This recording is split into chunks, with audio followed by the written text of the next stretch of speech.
ગોકર્ણ પંડિત થયા અને ધંધોલીનો દીકરો ધંધુકારી મહાખલ થયો. આ દુનિયાના તમામ પાપ અને દોષયુક્ત કર્મ કરવા લાગ્યો.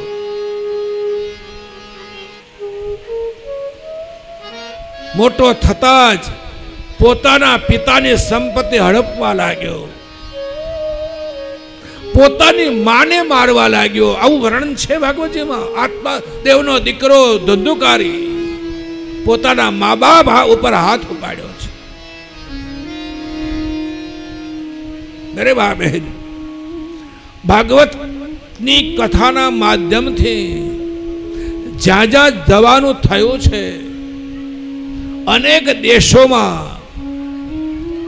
આ દેશના યુવાનોને સમજાવતો રહ્યો છું કે દુનિયાના સૌથી મોટા ભગવાન તમારા મા બાપ છે. આશીર્વાદનું ઠેકાણું છે. જો એ હક ભગવાને એ લાભ તમને આપ્યો હોય ને, લઈ લેજો.